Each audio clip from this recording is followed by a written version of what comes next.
You're not going to believe what's being whispered in the corridors of power this week, my friend. It wasn't a public statement or a front-page headline, but the quiet, serious kind of talk that changes the weather inside the palace walls. Word is, Prince William has a plan, a deeply personal, yet coldly logical plan. When he takes the throne, he intends to finally and completely strip Prince Harry and Meghan of their remaining royal titles. Not out of spite, you understand. Not out of a desire for revenge, but out of what insiders are calling cold, hard duty. This isn't just about titles, dear friends. It's about the crown's survival and the immense price of pride.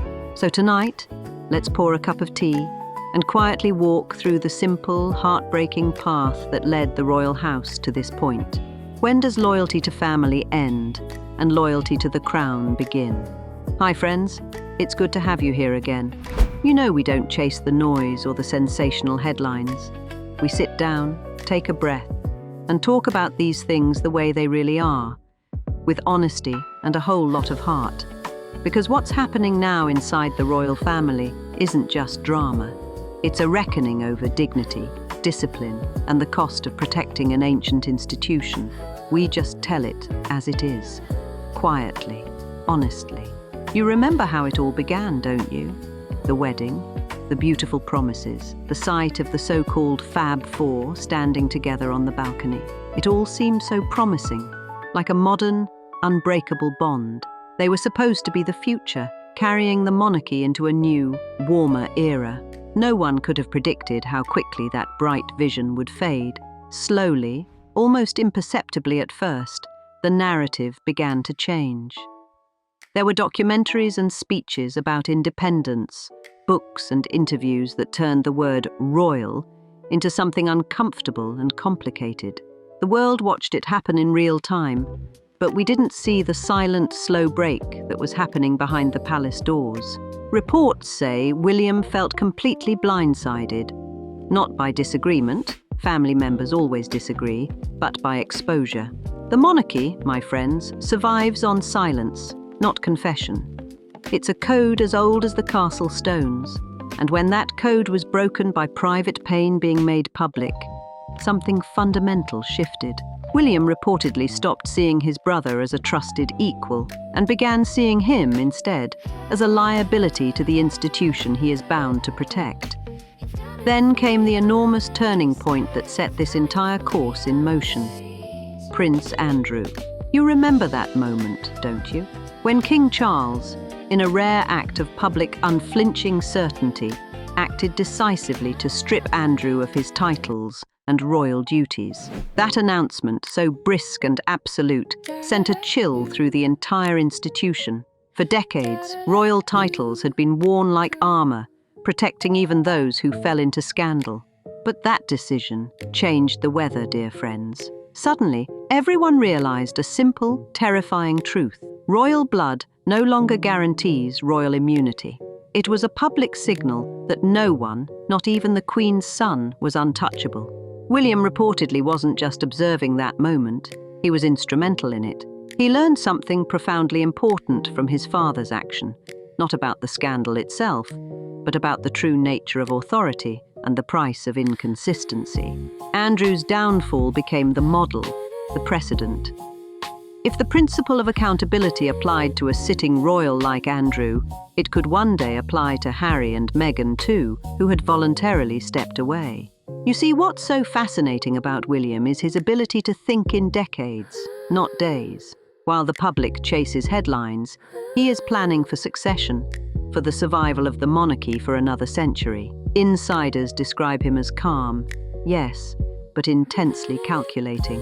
He's not acting out of a desire to be cruel, he's acting to be careful. He knows that when his time comes, the crown must be lean, loyal, and scandal-proof. It must be unquestionably devoted to duty, not to celebrity or private enterprise. And in his mind, Harry and Meghan, with their independence and their global brand, symbolize exactly what he fears most, a royal name used outside of royal control. And that, my dear friends, is something he simply cannot allow. Reports from the palace say William has found no resistance among senior advisors to the idea of a bonfire of titles, as one outlet called it. That, honestly, tells you everything. Even King Charles, who has shown gentler instincts at times, is said to agree in principle. The core family understands that the monarchy cannot have two standards, one for those inside the gates and one for those outside with cameras. The plan, according to multiple sources, is already quietly outlined. It won't be a dramatic public feud, just a formal announcement when the time is right. Titles quietly rescinded, duties clarified. In short, the royal family restored to what William believes it must be: a responsibility, not a dynasty of competing personalities. Here's where it gets truly human and personal. Titles in royal life are not just words, they are currency. They open doors, secure platforms, and help build what are essentially global empires.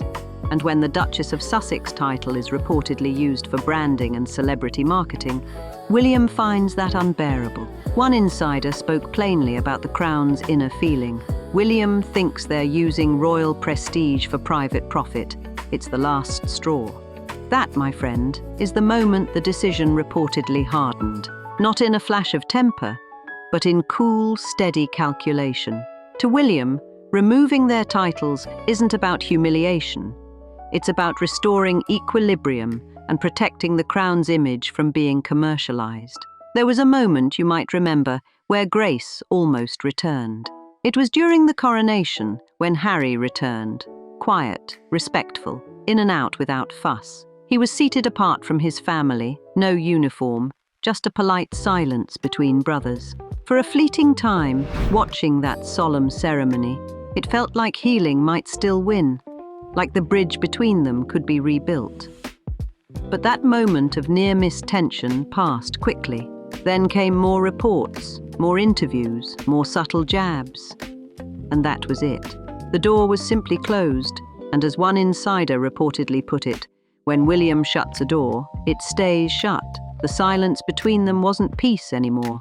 It became a silent, unmoving strategy. That was the point where the question stopped being if the titles would go and became when.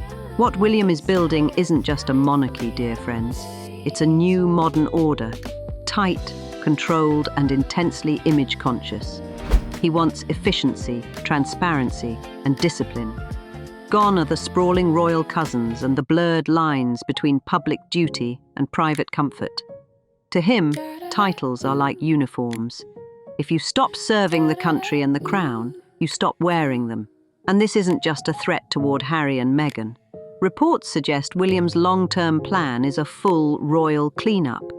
He wants to review all secondary titles across the family, removing courtesy dukedoms for distant cousins and redefining patronages. Everything must be earned, nothing will be assumed. If that sounds harsh, remember how the Andrew decision felt at first. But in hindsight, many quietly agreed it brought a necessary order back to chaos. Sometimes, my friend, fairness isn't gentle, it's precise. Meanwhile, in California, reports say the Sussex household is gripped by a quiet panic. They are reportedly holding tense phone calls and contingency meetings, because for them, those titles aren't just heritage, they are leverage. They represent the last thread connecting them to the very story they left behind. Without the title, the brand changes, doesn't it? The power of the Duke and Duchess of Sussex turns into Harry and Meghan Markle. Still known, still wealthy, yes, but different. Less royal, more celebrity. And that distinction, that small loss of royal shine, matters to them deeply. They wanted freedom, but now they fear freedom without relevance. Reports suggest that even Harry is struggling more than he lets on, worried about losing his last remaining status in Britain. You can almost understand the fear. For all his talk of independence, he was born into structure, into the rhythm of ceremony and duty. Without the titles, what remains? That is the cruel irony, isn't it? They wanted to leave the royal system, but the system is what gave them the unique power they now use. So what does this all really mean, my dear friends? When this happens, and all signs point to the inevitable. It won't be about revenge or humiliation. It will be about restoration. William will formally and publicly confirm the choice Harry and Meghan already made, the choice of independence. In a strange, bittersweet way, William's plan closes the circle that began with their departure. They fought for independence, and now that independence may finally be complete, whether they want it or not. It's a poetic, quiet truth. You spend years fighting for freedom, and when you finally have it, you realize what the true cost was. Sometimes grace looks like letting go, and sometimes it looks like being let go. But we can't ignore the heartbreaking layer beneath the protocol. We're talking about two boys who once leaned on each other through the worst loss imaginable. Two brothers now walking on opposite sides of a moral fence. One defending tradition, the other defying it. It's tragic in that particularly royal way. Quiet, polished, and inevitable. No fights, no tears, just the slow machinery of consequence. They remind us that even love, in that world, ultimately answers to protocol. William will look strong for this act, but I suspect in private, it will feel like loss. Every act of strength in the monarchy comes wrapped in sacrifice. Funny how pride can always disguise itself as principle. Harry believes he is protecting his family's freedom. William believes he is protecting the monarchy's survival. And yet, in the process, both are losing something far more valuable than titles or influence: connection. Because once a family begins to treat love like a strategy, everyone loses. Still, in royal life, duty always wins. Maybe that's the real lesson here, my dear friends. Not a feud, but a reckoning. A profound reminder that dignity in this world isn't inherited.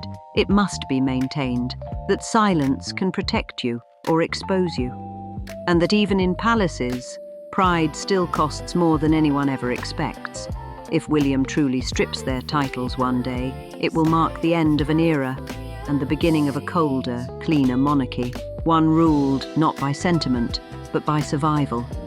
And somewhere across the ocean, two people who once dreamed of escape will finally realize what freedom really means. Not power, not applause, but the quiet acceptance that the door behind them has closed for good. That's the truth that feels steady as stone, my friends. Even in the royal family, time has a way of collecting its debts. And when it does, titles may be the very first thing it takes. As always, check the stories for yourself. Never take headlines at face value. But remember this: pride never lasts, but dignity does. And those who hold power quietly, the ones who act without spectacle, are often the ones who change everything.